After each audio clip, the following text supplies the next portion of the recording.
Добрый вечер, уважаемые телезрители и радиослушатели. В прямом эфире программа «Якутск сегодня». Мы выходим одновременно и на телевидение, и радио ТИТИМ «Саха-Радиото» национальной вещательной компании «Саха». Режиссеры Мария Новгородова и Николай Слепцов. У микрофона сегодня ведущий Юрий Сергеев. Приветствую телезрителей и радиослушателей. В нашей сегодняшней передаче на недавнем гражданском форуме 2025 в Якутске передан в Министерство по внешним связям и делам народов Республики боевой орден ветерана Великой Отечественной войны, чьи родственники проживают в Казахстане. Об этом подробнее во второй части нашей радиопрограммы, телепрограммы. Ну а в первом блоке прямо сейчас о заключительном этапе первых всероссийских военно-тактических соревнований «Путь воина», который завершился на днях в городе Якутске. Напомним, что финальный этап всероссийских военно-тактических соревнований «Путь воина» проходил с 15 по 19 сентября на территории детского лагеря «Энергетик».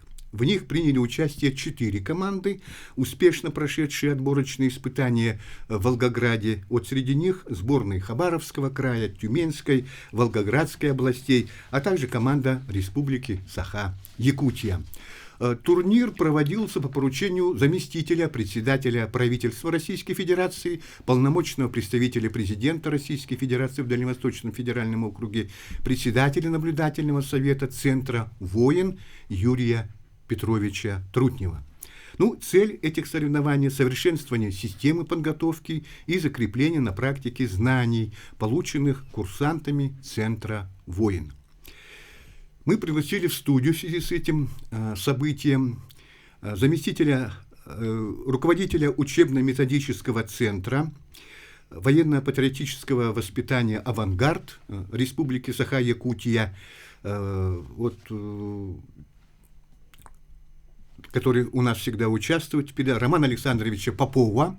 Здравствуйте. Здравствуйте. И участников первых всероссийских военно-тактических соревнований «Путь воина», членов сборной команды Республики Саха-Якутия.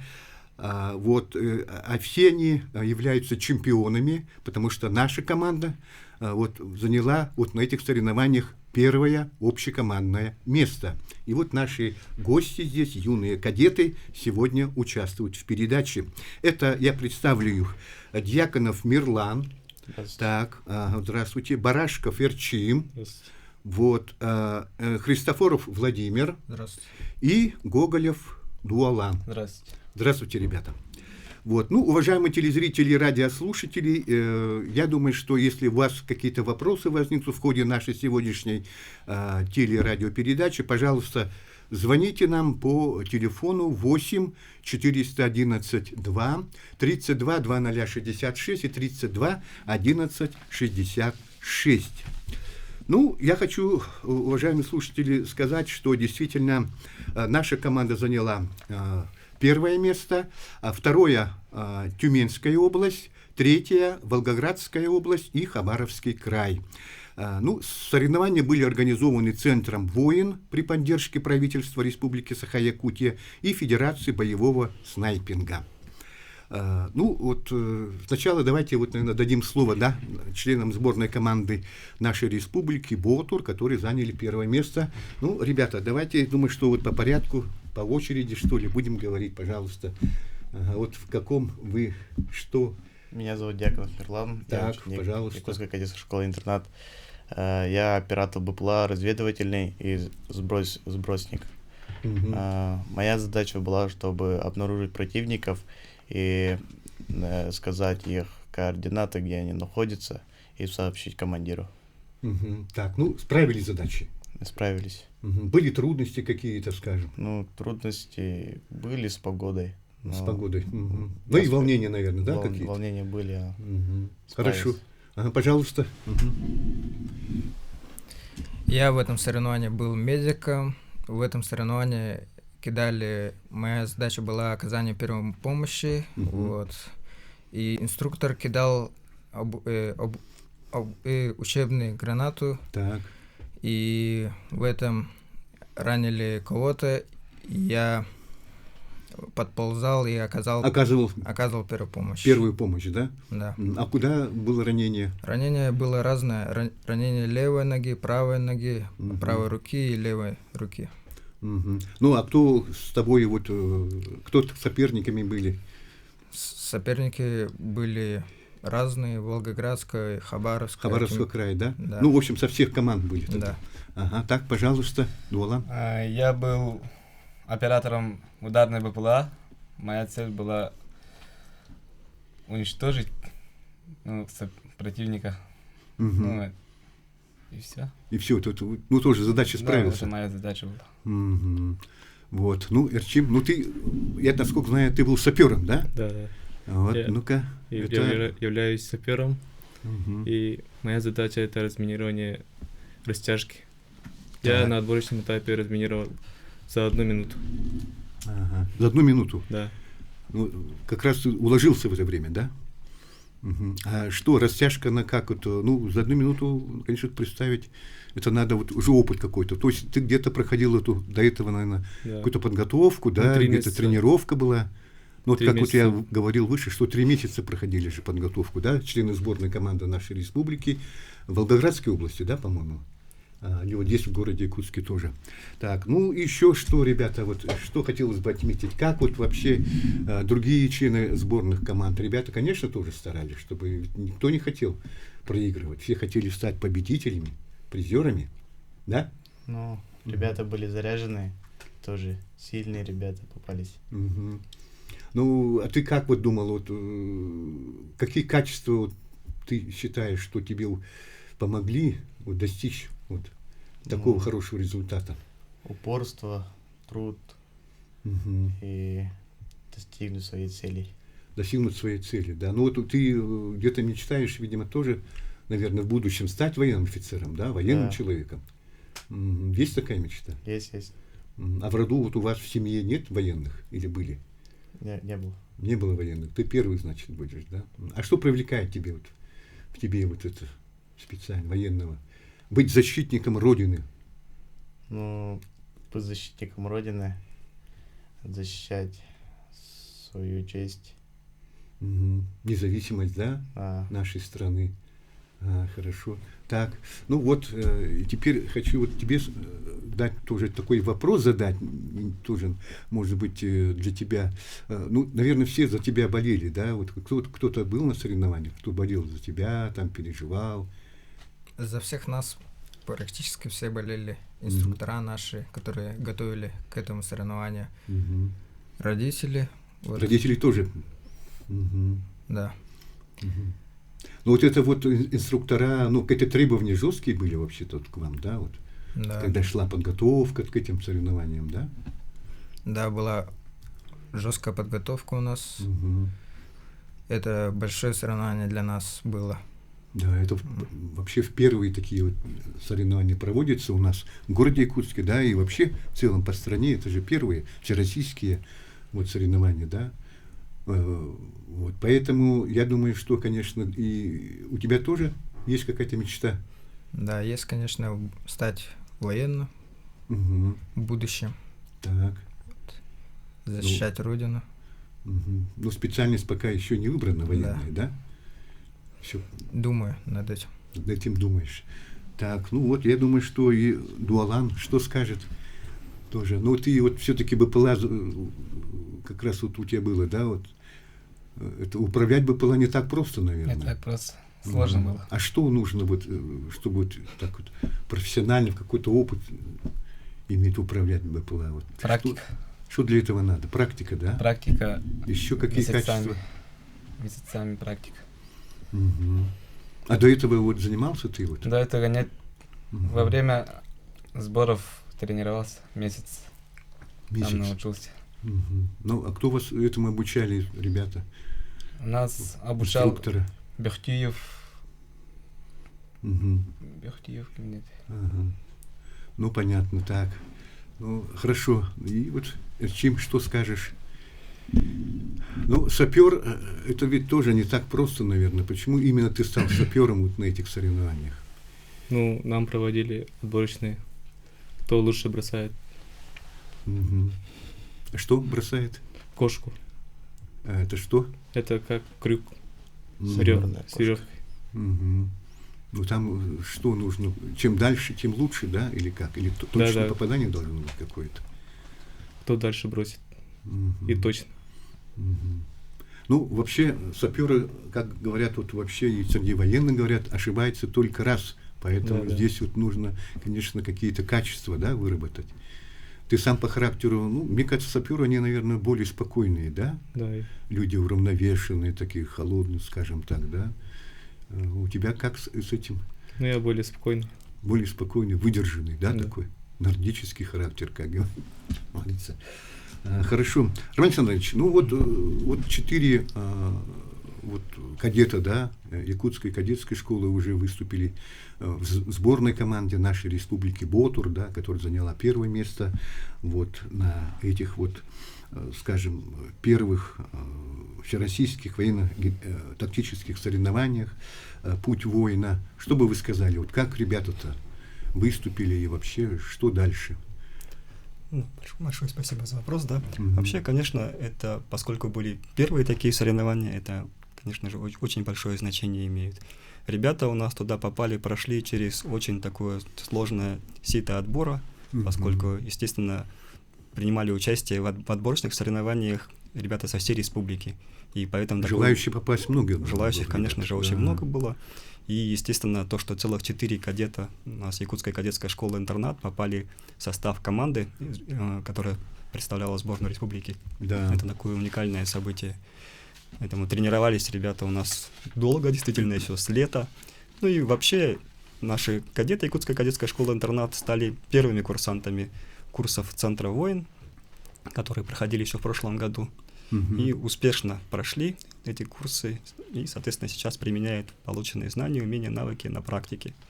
Летом, когда начались отборочные соревнования, они все приняли участие в сборах, которые проходили в лагере «Энергетик». Так. Мгм. Отборочный турнир прошел. Дальше попали в Волгоград, где тоже проходили сборы.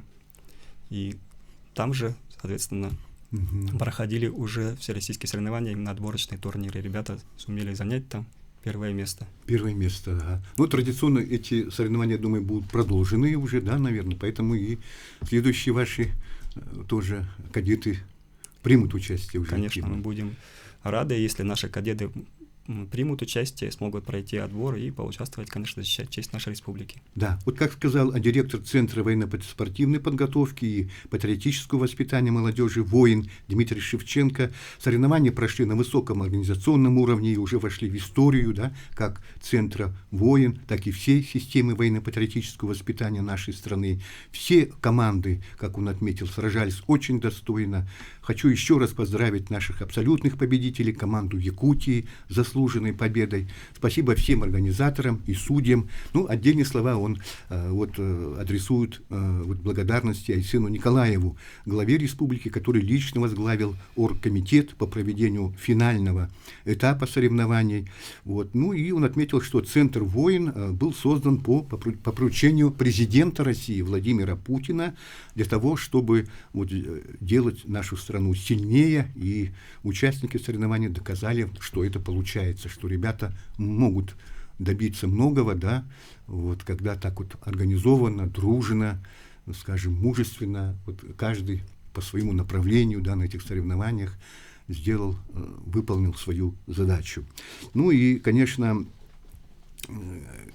как и сообщил заместитель руководителя соревнований Дмитрий Кириенко, первые соревнования тоже прошли очень успешно. Очень приятно было видеть эмоции, результаты, уровень физической подготовки, тактического мышления наших ребят. Знания и навыки, приобретенные ими в ходе соревнований, впечатляют. Здесь все победители. Еще раз убеждаешь, что с такими ребятами будущее России в надежных руках. Ну, это говорят организаторы соревнований, да. Такую оценку дают очень высокую, конечно. И наши ребята, вот кадеты, уже 11 класса, уже выпускники Якутской кадетской школы, проявили свой характер, вот, в общем-то, свою позицию, да, и стали чемпионами этих соревнований. Вот. Ну, что еще хотелось бы в конце сказать? Вот, Роман Александрович, вот в сентябре проходили ведь еще и проходил республиканский слет. Вот давайте об этом коротко очень, да, нашим телезрителям и радиослушателям. Да, совершенно верно. То есть у нас в самом начале учебного года, это 4-6 сентября, у нас прошел ежегодный военно-патриотический слет движения «Юнармия». И в рамках слета проводилась республиканская военно-спортивная игра «Защитник Отечества». Эта игра проходила на базе Якутской кадетской школы-интерната. К нам приехали команды из различных улусов, всего 7 команд. В составе каждой команды было по 8 мальчиков, 2 девочки. У них были различные соревнования. Тоже 3 дня соревновались. Это были тоже соревнования и по тактике, это была эстафета. Ребята занимались и физической подготовкой. Но кроме этого, также были и другие активности. У ребят проходили, поскольку это юнармейский слет, была образовательная программа, проходила школа юнармейца, которую проводил Дом юнармии города Якутска. Также был смотр-конкурс юнармейских отрядов, лучшие практики, где демонстрировались. И были различные вечерние активности, где ребята могли познакомиться друг с другом и ближе узнать друг друга. Вот. И также лучшие юнармейцы были награждены в рамках слета различными наградами. Это и всероссийские награды Главного штаба юнармии, и республиканские, поскольку соревнования организованы были при поддержке Министерства по делам молодежи и социальной коммуникации. То юнармейские медали, которые они предназначили, были по линии Министерства по делам молодежи. Это ведомственная награда, называется юнармейская медаль имени Феликса Поморцева. Вот. Хорошо. Ну, а что в плане еще вот до конца года? Какие еще мероприятия ожидаются? Ну, поскольку в этом году, как, естественно, 80-летие Победы, Великой Победы, год защитника Отечества, год защитника Родины, поэтому все мероприятия, естественно, посвящаются этим знаменательным датам. И буквально на днях уже, допустим, в Якутской кадетской школе-интернат, как и в других школах, тоже будут мероприятия, посвященные Дню государственности республики. Так, допустим, в кадетской школе будет принятие клятвы кадета. Вот, кстати говоря, это же традиционный, да? Конечно, да. Это в этот день государственности. Традиция, это как принятие присяги у солдат, так и клятва кадета у кадета Якутской кадетской школы. В этот же день проводится клятва юнармейцев, соответственно, по всей республике. И, соответственно, вновь поступившие кадеты Якутской кадетской школы-интернат будут принимать участие в данных торжественных мероприятиях. В этот день будут организованы другие мероприятия. Центр «Авангард» организовывает интеллектуальные игры, посвященные этой дате тоже, где ребята смогут проявить свои знания, показать, которые будут приурочены именно знанию истории Дня государственности и, соответственно, истории России и вообще политического устройства, скажем так, нашей страны и мира и нашей республики. Ну, все-таки вот год завершается, год 80-летия Великой Победы, и действительно ваши воспитанники, они участвуют во всех практически мероприятиях, да? Конечно, да. Вот, и вот новый набор у вас уже с будущего года, да? В этом году набор уже состоялся. Состоялся уже? Да, в этом году были приняты кадеты в 7 класс. 7 класс. И в 10 класс был набор. Для набора проходит тоже у нас отбор, то есть ребята сдают экзамены. Это русский язык, математика, испытания по физической подготовке и обязательно психологическое тестирование. То есть далеко не каждый желающий может поступить. Тестирование достаточно непростое, и конкурс тоже достаточно значительный. После того, как ребята сдают экзамены, они еще проходят так называемый курс молодого бойца. На базе Якутской кадетской школы-интерната организован лагерь, где ребята могут проживать, и во время этого мероприятия проходят различные тоже физические испытания и, по крайней мере, могут понять, что им предстоит во время обучения. Как вы знаете, в прошлом году, это буквально 1 сентября 2024 года, был открыт новый учебно-лабораторный корпус Якутской кадетской школы-интернат. Построенный интернат, построенная инфраструктура. То есть у ребят теперь есть отличный летний стадион, есть спортивная площадка. Очень много чего.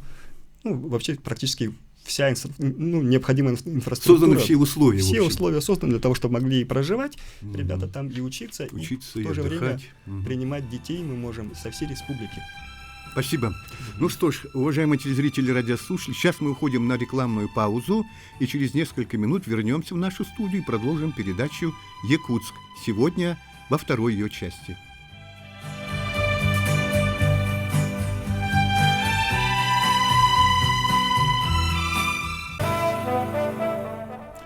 Продолжаем наш эфир. В год 80-летия Победы, год защитника Отечества в Российской Федерации, год защитника Родины в Республике Саха-Якутия символичным стало событие – установление владельца боевой награды воина Великой Отечественной войны 1941-1945 годов. Ну, это, конечно, не разовый случай. Вот, и я думаю, что более подробно сегодня расскажут участники этого события. Так? И это, кстати, ну, пусть сами потом расскажут, наверное, вы. Вот, те, кто пришел к нам в студию. Только хочу их представить. Это начальник отдела профилактики чрезвычайных ситуаций, профессиональной подготовки спасателей службы спасения Республики Саха-Якутия Геннадий Гаврилович Алексеев. Здравствуйте. Здравствуйте.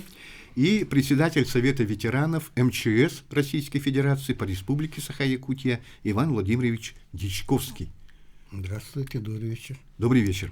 Уважаемые слушатели и телезрители, вопросы тоже, если у вас возникнут в ходе передачи, задавайте по телефонам 32 2066 и 32 11 66.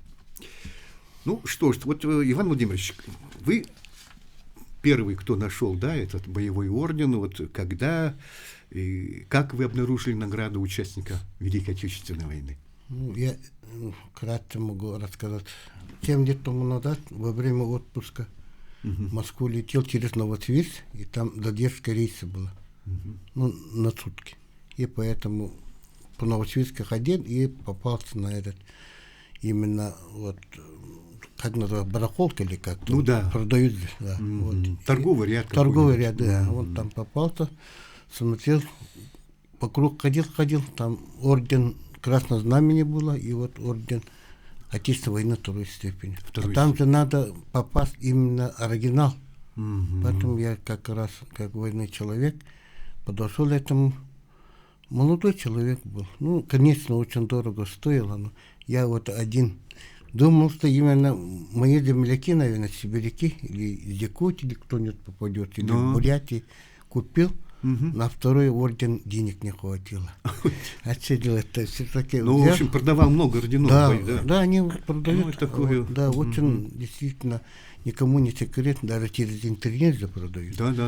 А то, что вот действительно вот, всех удивляет, то, что действительно, вот мы благодаря Геннадию Гавриловичу, то, что хозяин этих орденов нашелся же, вот, поэтому мы сами очень убедить именно в 80-летие Победы. Я же хотел его именно переучить 75 юбилея, ну там ковид у нас помешал. 75-летие Великой Победы. Да, поэтому дотянул, и работа моя была, поэтому тогда я работал в МЧС, начальником отдела. А вот именно вот начал председателем Совета ветеранов Главного управления МЧС Якутии по Республике Саха-Якутия я 23-го года. А так эта организация общественно у нас начался 2004 года. Организовал нас полковник внутренней службы Сидоров Владимир Витальевич, к сожалению, его с нами нету. Он от рядового военного училища пожарно закончил в Иркутске. У него династия тоже такая же. И Степан Владимирович сейчас начальник ГПН города Якутска, полковник. А Владимир Витальевич, он сам такой человек был. Он даже вот книгу выпустили, там у него именно вот со школьных лет он хотел стать военным. И вот действительно он 2004 года начал, а официально мы регистрировали в 2019 году. А тогда председатель полковник Сарин Василий Гаврилович. И вот он 5 лет Хорошо. Работал. Иван Юрьевич, ну давайте вот про орден боевой все-таки. Вот вы купили его, и дальше что? Дальше приехал сюда и хотел, я сам постоянно вот дороги, езжу дороги Победы, вот, интернет, через интернет, искал, смотрел. Так. А потом, когда я одно время работал в военкомате, поэтому через Подольск, там же есть именно вот. А номер я сам посмотрел. Ну, номер там, да, наизусть даже знаю. Вот на обороте, да? Да, на обороте. Номер прямо, номер выбит. Вот из этого номера, да. Потом вот Геннадий говорил, что мы давно, не то что коллеги, друг друга очень хорошо знаем. Так. Когда я в военном комиссариате заместителем работал, он был начальником Черчинской милиции. Поэтому мы с ним как два друга очень хорошо. И я очень лето победу, вот это орден действительно, куда девать? Будет степень лежать, что ли? Вот подошел Геннадий Гаврилович, ему музей говорит, будет возможно, выйдет из всех хозяина. Он говорит, ты будет время найду, сказал. Вот нашел. Геннадий Гаврилович, Да. ну-ка давай ему слово тогда. Как это все произошло? Как нашли вы это владельца уже, скажем, ордена Отечественной войны второй степени? Да. Первого Боевого ордена. в феврале месяце этого года, значит, у нас в музее было мероприятие. И вот в этот момент вот, и Иван Владимирович сказал, что у него есть орден, который он хочет передать для нашего центра. Центра профилактики и предупреждения чрезвычайных ситуаций в республике. Так. Вот. В данном центре у нас не просто мы объясняем людям о чрезвычайных ситуациях, но у нас есть еще 3 зала. Залы о создании государственной противопожарной службы нашей республики, вот, зал гражданской обороны, как создавалась наша республика, и зал службы спасения, как она создавалась, чем занимаются, все это объясняем. У нас там есть экспонаты. Есть уникальные экспонаты. И вот Иван Владимирович говорит, в орден берите, и как экспонат покажете людям. Так. Вот, потом он, через несколько дней он принес этот орден, я посмотрел с номером. Я говорю, экспонатами этот орден надо сначала найти владельца. Вот. Поскольку я, кроме своей основной работы, занимаюсь поиском пропавших вестей, вот, я начал поисковую работу, кому принадлежит этот орден. Так. Вот в этом мне очень помог мой коллега, вот, по боевому братству Саратова Наил Кудашев. Вот. Через него мы нашли, кто был награжден этим орденом. А награжден он был... Этим орденом был награжден Широнин Алексей Иванович, 1922 года рождения. В 80-х годах он проживал в Алма-Ате, Казахстан. В последующем мне помогли наши казахские друзья, конкретно Каиргали, который живет здесь, в Якутске, Жумагазиев Каиргали. Он является активистом казахской диаспоры. Я через него вышел на Казахстан, и там уже помогли казахские друзья в Алма-Ате. Через них и через боевое братство мы установили вот, по адресу, что Широнин, к сожалению, давно умер, вот, но должны были быть родственники. Да, родственники. В дальнейшем поиски провели мы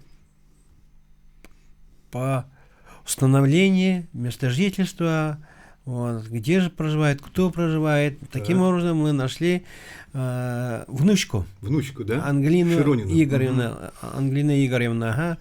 Вот, с Ангелиной Игоревной несколько раз мы поговорили, вот, несколько раз и по телефону поговорили, и по WhatsApp вот, переписывались. Далее она нам отправила фотографию своего деда, вот, бабушки, и копию документа, удостоверяющего, что она действительно является внучкой Широнина Алексея Ивановича. Вот. И действительно, Широнин Алексей Иванович, он воевал, участник Великой Отечественной войны. Вот. В дальнейшие поиски мы ей сказали, что мы нашли орден, и орден принадлежит ее дедушку. Она очень обрадовалась. Вот. У нее есть сын, то получается правнук. Вот. Ну и мы решили, переговорили и сказали, что этот орден мы придадим ей память о той страшной Великой Отечественной войне, в котором участвовала весь советский народ. И в котором 27 миллионов человек погибло, в том числе 11 миллионов это безвозвратные потери только Красной армии. Война, которая была сожжена, разрушено 1710 городов наших, советских городов. Вот. Свыше 70 тысяч деревень и поселков было сожжены. Населенных пунктов. Это сожжены были. Это страшная война. Вот. Советские войска освободили 11 европейских государств. 11 европейских государств, где проживало примерно 113 миллионов жителей, вот, в котором приняли участие 7 миллионов, свыше 7 миллионов советских солдат, да. воинов. И вот это вот, казалось бы, сухие цифры, но за ним стояли очень много бед. Конечно. И я как... Судьбы людей. И я как сын ветерана Великой Отечественной войны, а у меня отец Алексеев Гаврил Федотович, 1920 года рождения, с 1943 по 1945 год воевал. И, ну, по-другому мы не могли поступить, поскольку если мы забудем память о наших дедов, отцов, мы все забудем. А этого мы не должны забыть. И вот сейчас весь мир как раз на это и направлен. Что это великая победа, это наша победа, победа Советского Союза, которая понесло больше всех жертв. Советские солдаты освободили Европу, освободили Европу. Сегодня, к сожалению, многие позабыли об этом. Да, позабыли. Да. Совершенно верно. Вот. Ну и теперь вот Геннадий Гаврилович Алексеев, член Общественной палаты республики, и вот на прошедшем недавно гражданском форуме 2025 этот орден, так я понял, был передан Министерству по внешним связям и делам народов для дальнейшей передачи родственникам. Да. Мы искали пути, каналы, как передать этот орден в Казахстан. Вот. И поскольку я являюсь членом Общественной палаты нашей республики, вот, вхожу в комиссию по патриотическому воспитанию. Вот. И вот как раз был гражданский форум, в котором принял участие первый заместитель секретаря Общественной палаты России, Герой России Бочаров. Герой России Бочаров. Вячеслав Бочаров. Вот. Человек знаменитый, известный. Вот. И не просто он герой России, офицер, вот, боевой офицер, но и является активистом, который имеет активную жизненную позицию, гражданскую позицию. Вот он приехал к нам участвовать в гражданском форуме. И вот как раз совпал такой уникальный момент. Да. И мы попросили его передать этот орден министру по внешним связям и народов Якутии. Вот. И сейчас идет процесс как раз по передаче этого ордена через дипломатический канал Генконсульства Алма-Аты, России в Алма-Ате, которые должны передать орден, выйти. Координаты уже знают, и Ангелине Игоревне они должны передать. И благодаря опять же, в этой войне же участвовали Казахстан, казахские люди, героями России были. Вспомнить, если даже дивизия Фанфилова, Героем Советского Союза. Да, они как раз в основном-то были казахи, внесли свой огромный вклад. И этот орден, который мы передадим нашим казахским друзьям, означает, что мы эту дружбу не забываем никогда. Да. Геннадий Гаврилович, у нас времени совсем немного осталось до конца эфира, буквально несколько минут, но вы же еще поисковой работой занимаетесь, и земляков ведь тоже находили, награды. Ну, может, 1-2 примера приведете, коротко, если можно. Значит, мы были в Белгороде, где мы установили без вести пропавшего Окрокова Николая Петровича, мой родственник. Ваш родственник? Да, мой родственник. Мы нашли место, где он похоронен, и как раз попали в то время, когда было первое захоронение в братской могиле. Вот. Мы очень благодарны, что наши друзья с Белгорода как раз увековечили память наших солдат, которые больше 70 лет считались без вести пропавшими. Мы отсюда с Якутии взяли землю, где они родились, и также мы нашли место захоронения Трофимова Михаила Михайловича II, и там тоже кусок земли положили, там, где они похоронены. Родную землю. И буквально недавно, на днях, получили данные о месте захоронения Захарова Павла Ивановича. Он, оказывается, был награжден медалью за отвагу. Первым первый призыв 1941 год, начало войны.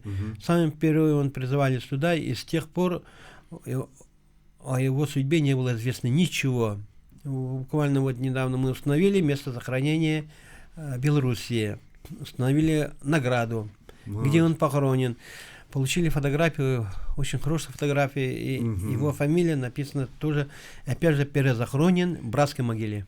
Ну что ж, я думаю, что мы в нашей передаче вот «Якутск сегодня», ну, моей авторском исполнении, скажем, моей передачи, мы все-таки продолжим эту тему, да, вот поиска пропавших без вести, да, наших воинов в годы Великой Отечественной войны 1941-1945 годов. Вот, да, вот где-то, может, и появятся их награды. Вот, я думаю, что вот Геннадия Гавриловича Алексеева, члена Общественной палаты, ну и Ивана Владимировича также, я думаю, что Дичковского тоже мы пригласим вот в этой нашей передаче. Мы продолжим как-то вот эту в одной последующих радио-телепрограмм. Ну, а и у нас остается буквально где-то 2 минуты, наверное. Что бы вы сказали в конце, вот, Иван Владимирович, вот по теме патриотического воспитания, вкратце, да? Мы, да, действительно, Минуту. в Совете ветеранов тоже в основном не по юбилейным датам, а вот так, это мероприятие постоянно основывается именно до военно-патриотического воспитания. Сейчас вот мы ездили в Горный район, Амгинский, ну, не пустыми руками, ящиком возили противогазы, потому что сейчас возрождается именно начальная военная подготовка в да, школах. Вот поэтому они нуждаются, поэтому они очень довольны. Вот сейчас тоже Чуровчу именно свой школу-интернат вывез тоже 50 штук отдал. Вячеслав Афанасьев очень довольный, там директор школы Захар. Я же сам выпускник Дмитрия Петровича Коркина, там учился. Ну, у нас очень хороший выпуск. С тем вот благодаря этой передаче хочу передать своим воспитателям, преподавателям, тренерам школы-интернат именно Дмитрия Петровича Коркина. Хорошо. Так, ну, Игнатий Гаврилович, тоже буквально где-то около минуты. 30 секунд вам. Да, мы продолжим эту работу. И, пользуясь случаем, вот, всем жителям нашей огромной страны хочу сказать, что вот с 22 числа идет 4-й этап акции «Вода. Безопасная территория». Вот. Скоро будет закрытие маломерных судов. Ждем ледостав, поэтому, пожалуйста, будьте осторожны, друзья. Хорошо. Ну что ж, вот на этой ноте тоже мы завершим нашу сегодняшнюю телерадиопрограмму «Якутск сегодня». Спасибо за участие в передаче. Мы продолжим эту тематику и в будущем, как я уже сказал. На этом мы, разрешите, уважаемые телезрители и радиослушатели,